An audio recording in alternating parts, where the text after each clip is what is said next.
اپنے بچوں کو ہم نے جو تربیت دینی ہے یہ بہت ضروری ہے. یہ جو مینار پاکستان میں جو میں نے دیکھا، شرم آئی، تکلیف ہوئی کہ ہم کبھی ایسے تصور نہیں کوئی کر سکتا تھا جب میں بڑا ہو رہا تھا کہ اس طرح کی حرکتیں ہوں گی. یہاں میں ساری دنیا میں گیا ہوں، جو عورت کی عزت میں نے پاکستان میں بڑے ہوتے ہوئے دیکھا تھا، میں نے دنیا میں ایسی، مسلمان دنیا میں تھی لیکن مغرب میں ایسی عورت کی عزت نہیں جو یہاں ہم کرتے تھے. تو جو ہم یہ دیکھ رہے ہیں تباہی، اس کی ایک بہت بڑی وجہ یہ ہے کہ ہمارے بچوں کو تربیت نہیں کی جا رہی صحیح طرح. یہ ہمارے نہ دین کا حصہ ہے نہ ہمارے کلچر کا حصہ ہے. جو حرکتیں اب ہو رہی ہیں، جو سیکس کرائم بڑھتی جا رہی ہے پاکستان میں، جو بدقسمتی سے موبائل فون کی جو نیگیٹو سائیڈ ہے، اس سے جو چیزیں بچوں کو اب موبائل فون پہ نظر آ رہی ہیں، انسانی تاریخ میں بچوں کا یہ ایکسپوجر نہیں تھا. اس لیے بہت ضروری ہے کہ ہم ساتھ ساتھ اپنے بچوں کی تربیت کریں، اور تربیت کرنے کا ایک ہی طریقہ ہے کہ ان کو اپنے نبی صلی اللہ علیہ وسلم کی زندگی سے آگاہ کریں. وہ دنیا میں سب سے عظیم انسان تھے، نہ کوئی آیا ہے نہ کبھی آئے گا.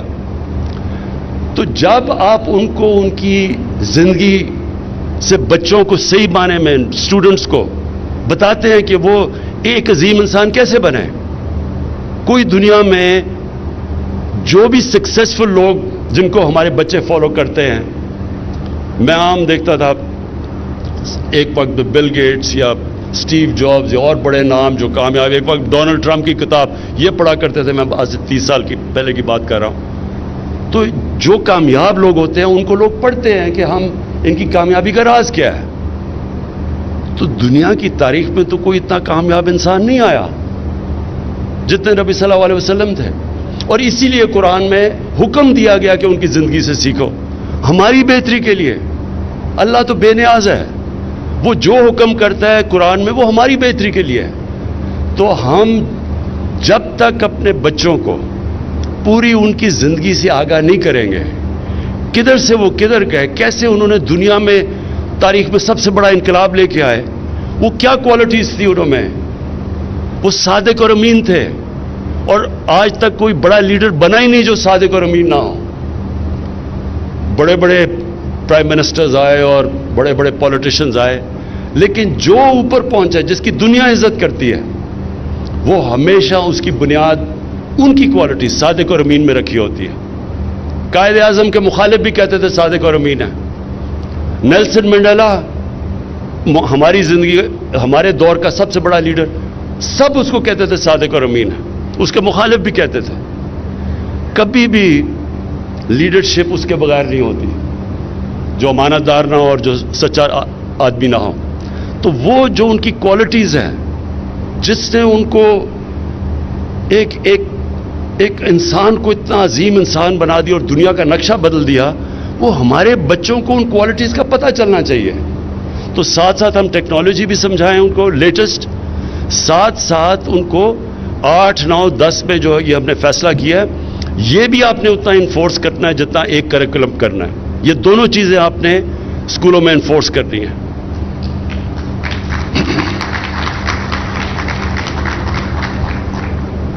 میں آخر میں مراد آپ کو مبارک دیتا ہوں. جو مجھے آپ میں چیز پسند ہے وہ یہ کہ آپ میں اس سبجیکٹ کا جنون ہے. پیشن کے بغیر کوئی انسان بھی بڑا کام بھی نہیں کرتا. اگر کھلاڑی بھی ہے تو ایک میں ٹیلنٹ زیادہ ہے، ایک میں پیشن زیادہ ہے. جس میں پیشن ہے وہ کھلاڑی کو شکست دے دے گا جس پہ ٹیلنٹ زیادہ ہے. جو پیشن ہے اس کی وجہ سے لوگ بڑے کام کرتے ہیں. اور آپ نے، میں نے جو دیکھا آپ میں پیشن اپنی اس منسٹری کے لیے، تو جب ہم پیشن دیکھتے ہیں چیف منسٹر یا پرائم منسٹر تو ہم پھر اس منسٹری کو بیک بھی کرتے ہیں کیونکہ نظر آتا ہے کہ وہ دل سے کام کر رہا ہے. یہ بڑا امپورٹنٹ کام ہے.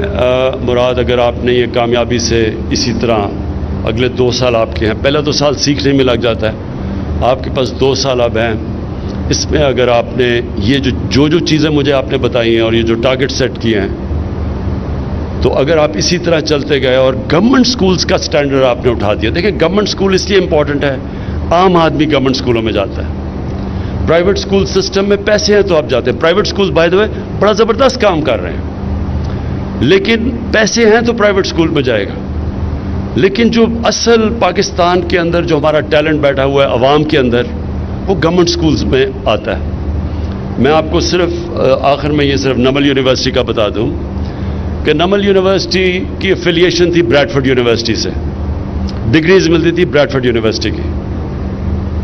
نمل یونیورسٹیز میں تقریباً 75 سے 80% لوگ اردو میڈیم کے تھے. پہلے ہم ان کو انگریزی پڑھاتے تھے, 6 مہینے انگریزی کا فاؤنڈیشن کورس کرتے تھے. سارے بچے 92% اسکالرشپ پہ تھے, افورڈ نہیں کر سکتے تھے اچھی تعلیم. آپ حیران ہوں گے کہ ادھر سے بچوں میں اتنی ڈرائیو تھی, اتنا جنون تھا پڑھنے کے لیے کہ اردو میڈیم سے پہلے انگریزی سیکھی, پھر بریڈفورڈ کی یونیورسٹی کی ڈگری کی, اور بریڈفورڈ کے اندر 8-9% بچوں کو فرسٹ ڈویژنز ملتی ہیں. یہاں سے نمل میں بریڈفورڈ کی یونیورسٹی 55% بچے فرسٹ ڈویژنز لیتے تھے بریڈفورڈ کی. میننگ کہ ان کے اندر اتنی ڈرائیو تھی, انرجی تھی, ان کے اندر بھوک اتنی زیادہ تھی ایکسل کرنے کے لیے. اس لیے ضروری ہے کہ ہم اپنے گورنمنٹ سکولز میں کوالٹی ایجوکیشن دیں. میں جب بھی ادھر آتا ہوں لاہور میں اور آپ کی پریزنٹیشنز لیتا ہوں کہ مختلف ایریاز میں آپ کیا کام کر رہے ہیں, جس طرح آج میں یہاں آیا ہوں اور مراد راس نے یہ مجھے بڑی ڈیٹیلڈ تعلیم کے اوپر پریزنٹیشن کی, تو میں ہمیشہ یہ سوچتا ہوں کہ آپ کی اتنی آپ کام کر رہے ہیں. آپ نے وہ کام کیے ہیں جو کہ پنجاب میں کیا پاکستان میں اور کوئی صوبہ نہیں کر رہا, لیکن کسی کو پتہ ہی نہیں ہے, کسی کو پتہ ہی نہیں چلتا کہ آپ کیا کر رہے ہیں. لوگ کہتے ہیں جی پنجاب تباہ ہو گیا, پنجاب میں بربادی آ گئی, اور وہ اس کی وجہ یہ کہ اچھے کاموں میں آپ اپنا نام سامنے لانا ہی نہیں چاہتے. آپ چپ کر کے کام کرتے رہتے ہیں اور لوگ تنقید کرتے ہیں, یہ ہے وہ ہے وہ ہے. آپ کو یعنی پچھلی جو حکومت تھی وہ اتنا سا کام کرتی تھی, اتنی پروجیکشن تھی. آپ اتنا کام کرتے ہیں, آپ کی اتنی سی پروجیکشن ہے.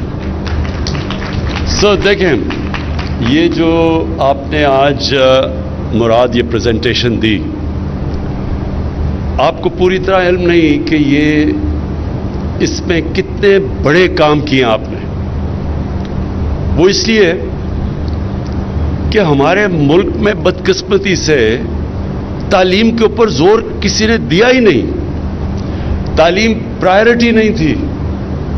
اور پھر جو ہماری جس طرح کی ڈیموکریسی رہی ہے اس میں یہ ہوتا ہے کہ اب 5 سال کے بعد الیکشن ہے, اور جو پچھلا دور تھا یعنی کہ 88 سے لے کے 99 تک, تو وہاں تو صرف 2.5 سال گورنمنٹ چلتی تھی. تو جب جو بھی پاور میں آتا تھا وہ یہ سوچتا تھا کہ میں وہ کام کروں, اگر میں نے میٹرو بنانی ہے تو 5 سال تک کمپلیٹ ہو تاکہ میں اس کے اشتہار دے کے اور اگلی الیکشن جیت جاؤں. نہ اس ملک میں ڈیمز بنی. آج یہ آپ سوچیں کہ ہمیں سستی اور صاف بجلی مل سکتی تھی پاکستان میں اگر ہم صرف ڈیمز بنا دیتے, پانی کے اوپر بجلی بنا دیتے, جو کہ بنائی گئی. جو افسوس سے مجھے کہنا پڑتا ہے کہ اس ملک میں ڈیموکریٹس نے نہیں کیا, ملٹری ڈکٹیٹر نے جو 2 بڑی ڈیمز بنائیں, اور اس سے کتنی دیر تک پاکستان کو فائدہ ہوا, ہماری انڈسٹری کو, لوگوں کو سستی بجلی ملی ہمیں. لیکن اس کے بعد کسی نے سوچا نہیں کہ آگے کا فیوچر جنریشنز کا کیا بنے گا, اور ہم نے سب سے مہنگی بجلی اور وہ بھی امپورٹڈ فیول کے اوپر بنا لی, کیونکہ کوئی دور کی سوچ نہیں تھی, شارٹ ٹرم تھنکنگ تھی. الیکشن آئے گا, یہ چیز کو میں بیچوں گا اور الیکشن جیت جاؤں گا. تو نہ ہم نے اپنے ملک میں آنے والی جنریشنز کے لیے سوچا کہ یہاں ملک میں ہم تباہ کر رہے ہیں اپنے جنگلات, جو انگریز بھی چھوڑ کے گئے تھے, جنگل چھانگا مانگا, اور یہ ان کو بھی ہم نے تباہ کر دیا. اور پورے ہمارے بڑے جنگلات ان کی ایسی تباہی کی کہ اس کے آنے والی جنریشنز پہ اگر اب ہم یہ نہ کریں جو 10 ارب درخت اگا رہے ہیں تو ہم ان کا مستقبل متاثر کر رہے ہیں.